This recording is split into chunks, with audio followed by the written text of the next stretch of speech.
بسم اللہ الرحمن الرحیم۔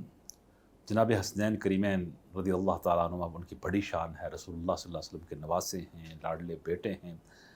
کتنی بڑی بات ہے کہ نبی پاک صلی اللہ علیہ وسلم ہمیشہ اپنا بیٹا کہہ کے پکارا، حالانکہ آپ کی لاڈلی بیٹی سیدہ طیبہ طاہرہ فاطمہ الزہرا رضی اللہ تعالیٰ عنہ ان کے فرزند ہیں، مولا مرتضیٰ حیدر کرار علی شیر خدا کے بیٹے ہیں، لیکن نبی پاک صلی اللہ علیہ وسلم ہمیشہ قربت، بہت زیادہ اپنائیت، بہت زیادہ محبت اپنے نواسوں کو عطا فرمائی۔ بہت سے ارشادات ہیں فضائل میں، عظمت و شان میں، لیکن یہ قابل غور ارشاد ہے جس میں حسنین کریمین کی محبوبیت کی شان کو بیان کیا جا رہا ہے۔ آقا فرماتے ہیں الحسن منی وانا منہ، کہ حسن مجھ سے ہے اور میں حسن سے ہوں، والحسین منی وانا من الحسین، حسین مجھ سے ہے اور میں حسین سے ہوں۔ اللہ اکبر! اگر اس میں آپ غور کریں، اس میں اتنی اپنائیت ہے، بلکہ اس میں فنائیت کا تصور، جو تصوف میں جس کو بڑی اہمیت حاصل ہے، تصوف کی ایسنس ہے، اور اس میں سمجھانے کے لیے بتایا جاتا ہے کہ پہلا سٹیج فنا فی الشیخ، پھر فنا فی الرسول، فنا فی اللہ، بقا باللہ۔ فنائیت یہ انتہائی قربت کا تعلق ہے، انتہائی چاہت کا تعلق ہے، انتہائی محبوبیت کا تعلق ہے۔ اس سے زیادہ قربت اور محبوبیت اور وصل کو آپ بیان نہیں کر سکتے جو یہ الفاظ بیان کر رہے ہیں۔ اللہ الحسین منی وانا من الحسین، حسین مجھ سے ہے، میں حسین سے ہوں۔ تو اس ارشاد پاک میں حسنین کریمین کو رسول اللہ صلی اللہ علیہ وسلم نے فرمایا یہ میرے ہیں، میں ان کا ہوں، یہ مجھ سے، میں ان سے ہوں۔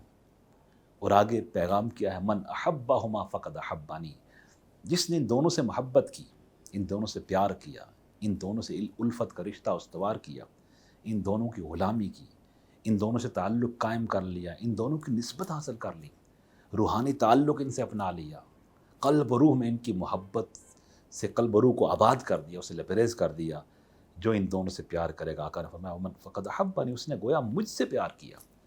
اور ہر ایک جانتا ہے کہ نبی پاک صلی اللہ علیہ وسلم کی محبت اصل ایمان ہے، عین ایمان ہے، ایمان کی اساس ہے۔ ایمان اس وقت تک مکمل نہیں ہوتا، ایمان کی حقیقت نہیں ملتی جب تک نبی پاک صلی اللہ علیہ وسلم کی محبت نہ مل جائے۔ تو یہ محبت جب حسنین کریمین کی محبت مل گئی تو رسول اللہ صلی اللہ علیہ وسلم کا پیار، محبت مل گئی، اور اللہ کے حبیب سے جب محبت کا تعلق استوار ہو گیا تو اللہ تعالیٰ کی بارگاہ میں تعلق قائم ہو گیا، اللہ کا قرب اور رضا کا مقام مل گیا۔ اور دوسری طرف جو وعید ہے، جو کہ وارننگ ہے، وہ کیا ہے؟ من ابغضہما فقط ابغضنی، جو ان دونوں سے بغض رکھتا ہے، حسنین کریمین سے بغض رکھتا ہے، محبت نہیں کرتا۔ اور بغض کو آپ بہت ڈسکس کر سکتے ہیں، اور بغض تو بڑی محرومی کی بات ہے نا، بغض بدنصیبی ہے، بغض گویا اپنے دامن کو خالی کرنا ہے، تو شقاوت اور بدبختی کی علامت ہے۔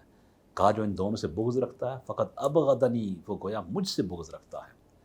اور جو رسول اللہ صلی اللہ علیہ وسلم سے بغض رکھتا ہے نعوذ باللہ، اس کا بغض اللہ سے ہے، اور جو اللہ سے بغض رکھتا ہے تو اس کا ٹھکانہ جہنم ہے۔ تو یہ ایک واضح کرائٹیریا ہمارے پاس ہے، واضح ہمارے پاس ایک تعلیم عطا کر دی، ہمیں ایجوکیٹ کر دیا، میسج کر دی، عطا فرما دیا کہ ہمیں اخروی نجات کے لیے، اللہ تعالیٰ کی رضا کو حاصل کرنے کے لیے رسول اکرم صلی اللہ علیہ وسلم کی محبت درکار ہے۔ اور وہ محبت یقیناً حسنین کریمین کی چاہت اور الفت سے ہمیں مل سکتی ہے۔ جب حسنین کریمین کی محبت اور چاہت و الفت ہوگی، اس کے سبب سے یہ محبت اللہ کے حبیب کی محبت ملے گی، جو ہماری اخروی نجات کا سبب بنے گی۔ اللہ تعالیٰ ہم سب کو توفیق عطا فرمائے۔